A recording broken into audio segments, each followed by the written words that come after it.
Au nom du Père et du Fils et du Saint-Esprit, ainsi soit-il. Chers fidèles, vous venez d'entendre les deux lectures de ce 10e dimanche après la Pentecôte. L'Évangile nous rapporte une parabole que nous connaissons tous bien du pharisien et du publicain et qui finit par cette phrase bien connue aussi de notre Seigneur Jésus-Christ. Celui qui s'exaltera sera humilié et celui qui s'abaissera, s'humiliera, sera exalté. Et donc, la deuxième lecture, l'épître de saint Paul aux Corinthiens, nous parle des charismes, ce qu'on appelle aussi miracles, les charismes qui, on pourrait dire, sont si en vogue aujourd'hui, si recherchés aujourd'hui. Tout d'abord, l'Évangile, bien connu.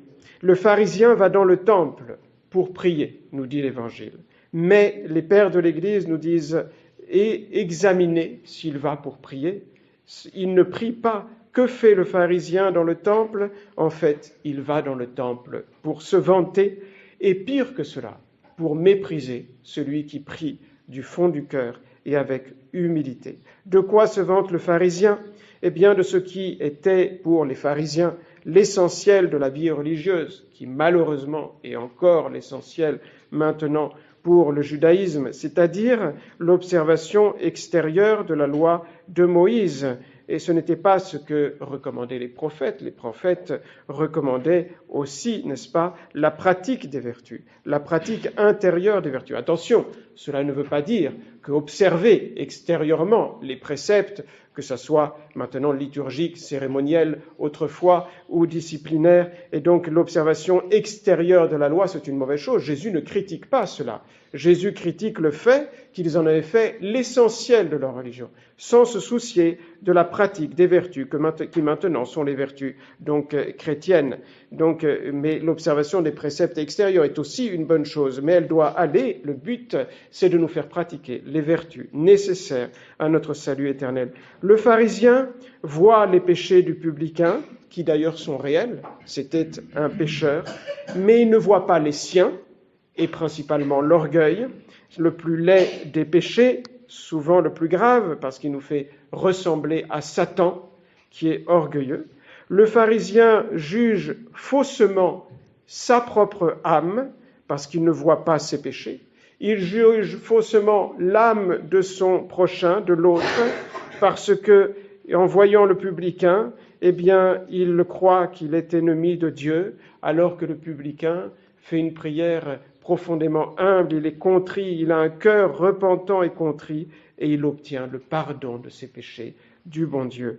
Le publicain est pardonné, c'est la dernière phrase de l'Évangile, quand il sort du temple, le pharisien n'est pas pardonné, et il ne comprend même pas que son âme est bien malade. Et la parabole finit avec cette phrase où Jésus nous parle de l'humilité, qui est une vertu essentielle évidemment de la vie chrétienne. Voilà pourquoi en général on prêche ce dimanche sur l'humilité. Je voudrais faire un lien entre l'Évangile et l'épître de saint Paul qui nous parle de la grâce de Dieu, un lien entre l'humilité et la grâce du bon Dieu, parce que il y a une réflexion, une pensée, une méditation qui peut nous amener, je dirais facilement, à cette humilité avec l'aide de Dieu, bien sûr. Eh bien, c'est justement de nous rappeler ce que dit saint Paul au sujet de la grâce. Saint Paul qui est l'apôtre, et donc le principal de la grâce, puisqu'elle était foudroyée en quelque sorte par la grâce du bon Dieu dans sa conversion. Qu'est-ce que tu n'as,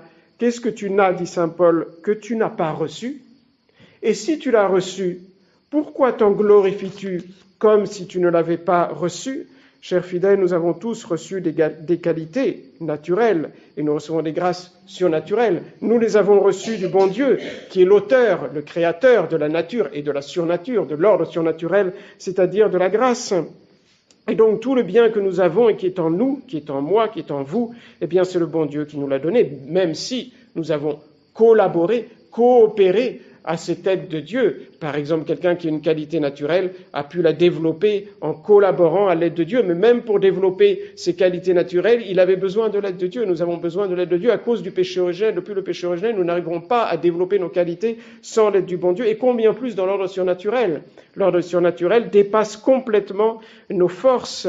Et donc, vous voyez, il y a l'action de Dieu dans nos actions, en tout cas surnaturelles, particulièrement dans nos actions spirituelles, et c'est surnaturel, Elle commence avec l'aide de la grâce de Dieu, ces actions surnaturelles qui nous méritent le ciel. Elle continue avec l'aide de la grâce de Dieu. Et elles finissent aussi avec cette aide surnaturelle du bon Dieu. Combien de personnes à l'heure actuelle ne comprennent pas du tout, malheureusement, l'importance de la grâce de Dieu donc dans notre vie, donc et de demander cette grâce au bon Dieu qui est donc capitale et absolument nécessaire donc pour faire le bien, je vous l'ai dit, même le bien naturel, et combien plus le bien dans l'ordre surnaturel, donc ne peut pas être fait, rien ne peut être fait, c'est saint Paul qui nous le dit dans l'épître d'aujourd'hui, sans l'aide de la grâce de Dieu. Et cela, c'est une forme de naturalisme. Imaginez un chrétien qui donc fera tout le bien naturel qu'il peut, mais donc sans penser à la grâce de Dieu, sans demander la grâce de Dieu. Eh bien, c'est une sorte de naturalisme. Pélage a été condamné par l'Église, c'est les siècles anciens, n'est-ce pas?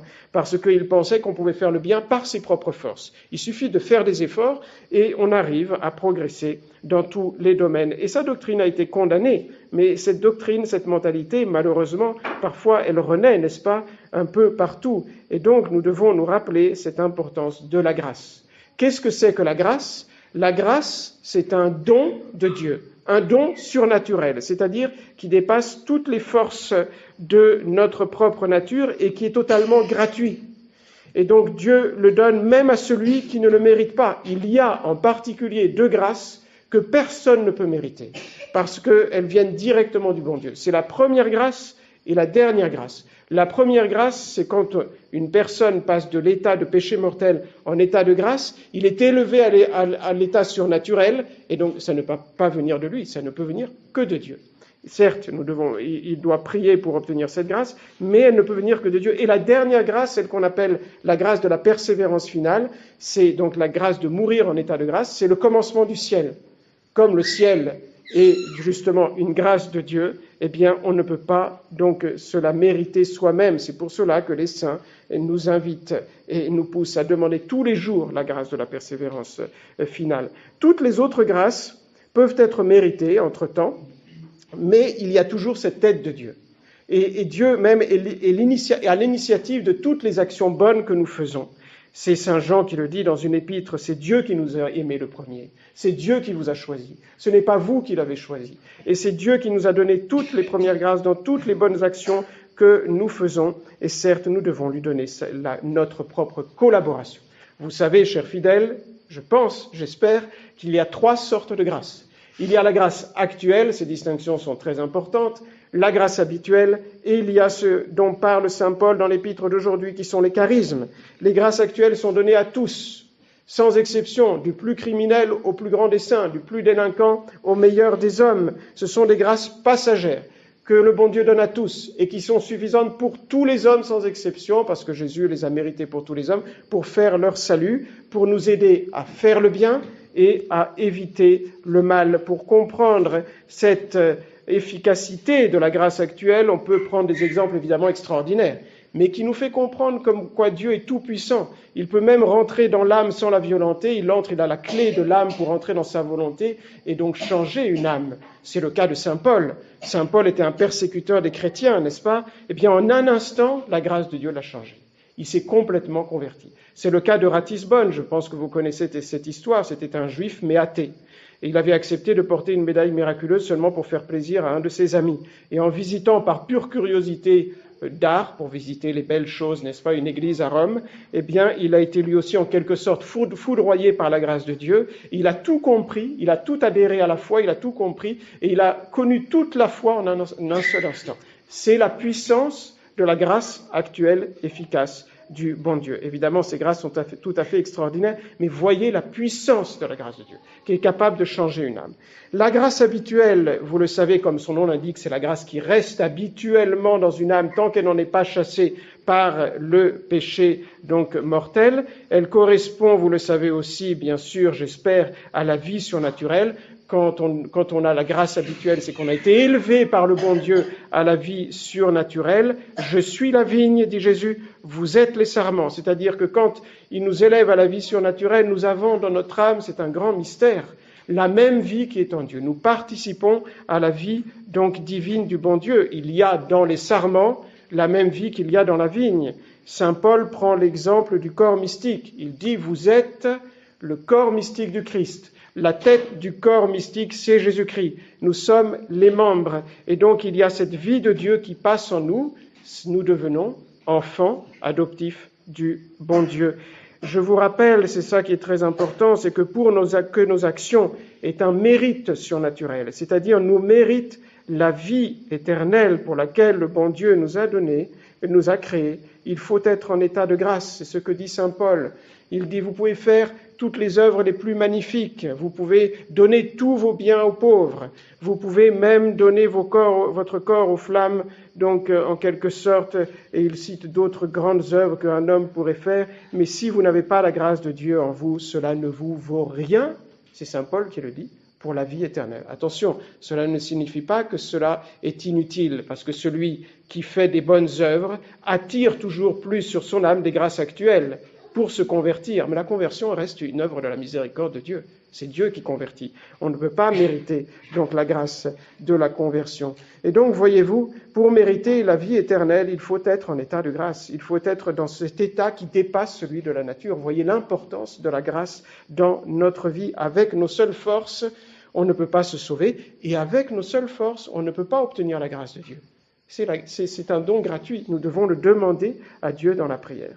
Voyez l'importance, donc c'est la chose la plus importante dans notre vie. Et enfin, les charismes, qu'on appelle maintenant aussi les miracles. Enfin, maintenant, dans le temps moderne, on revient au terme charisme. Les Juifs disaient des signes. Saint Paul en parle dans l'épître d'aujourd'hui, vous l'avez entendu. Et donc, ces grâces sont tout à fait différentes. Elles sont données par Dieu, non pas pour le bien et la sanctification de la personne qui les reçoit, mais pour le bien des autres. Ces grâces ne sont données qu'aux saints. Il n'y a que les saints qui font des miracles et qui ont des charismes. Saint Grégoire le Grand donne cette image. Quand l'Église a débuté, elle était comme une toute petite plante très fragile. Alors le bon Dieu était obligé d'envoyer un grand nombre de charismes, de miracles que l'on lit dans les Actes des Apôtres, pour fortifier la plante qui pouvait disparaître, puis qui pouvait se casser. Et donc ensuite, quand l'Église est devenue un grand arbre, les miracles sont devenus moins fréquents. Dans les Actes des Apôtres, c'est continuellement qu'il y a des miracles. Et ensuite, il y a toujours les saints qui font des miracles, mais ils sont beaucoup moins fréquents. Ces miracles sont nécessaires pour les incroyants. Pour nous, ils ne sont pas nécessaires. C'est bien de lire la vie des saints et de voir les miracles. Ça fortifie notre foi, notre espérance et notre charité. Mais nous n'en avons pas besoin en soi. C'est par exemple... Saint Paul parle de la foi. Ce n'est pas la foi que tous les catholiques doivent avoir, n'est-ce pas? C'est-à-dire ce don de Dieu qui fait qu'une personne arrive à expliquer, à connaître et à expliquer la foi aux autres sans avoir étudié, par exemple. Le cas de Saint Joseph de Cupertino, qui n'avait pas étudié et qui était un grand théologien. La guérison des malades, c'est un autre charisme qu'ont presque tous les saints. La résurrection des morts. Saint Jean Bosco et Saint Philippe Néri, vous connaissez sans doute cette histoire, ont fait le même miracle. Un enfant, un garçon qui était mort en état de péché mortel, ils l'ont ressuscité, ils l'ont confessé, et il est mort de nouveau pour ne pas aller en enfer, mais pour aller au ciel. Voir les péchés dans les âmes, Saint Jean Bosco, Saint Joseph de Cupertino et tant d'autres, voyez dans les âmes. Et donc, voilà ce que sont les charismes.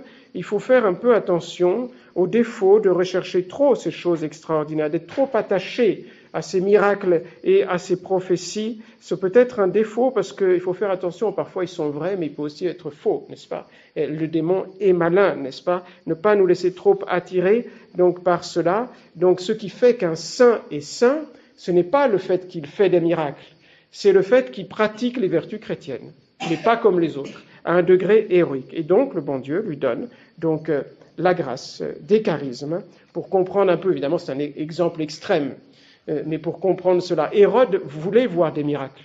Il suppliait notre Seigneur Jésus-Christ de lui faire voir un miracle, mais ça ne lui servait de rien, parce qu'il ne cherchait pas la vertu, justement.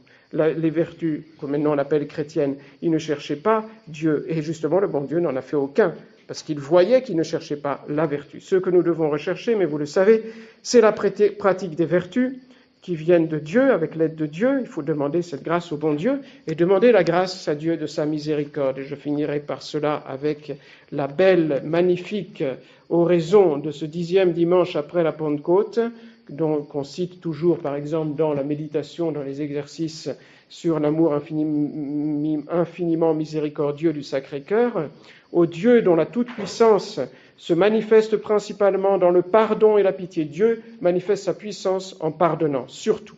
Multipliez sur nous votre miséricorde, afin que, courant vers vos promesses, nous ayons part un jour au bien céleste.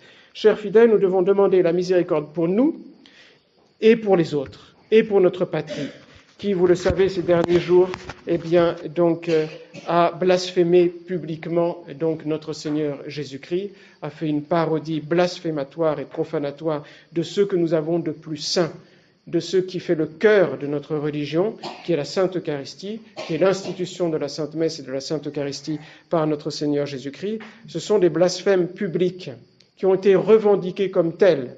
C'est dans les journaux qu'ils se sont inspirés de la dernière scène de notre Seigneur Jésus-Christ pour faire ces tableaux immondes, abominables, dans lesquels est ridiculisé justement le bon Dieu, notre Seigneur Jésus-Christ, le Sacré-Cœur, la Sainte Eucharistie, la Sainte Messe.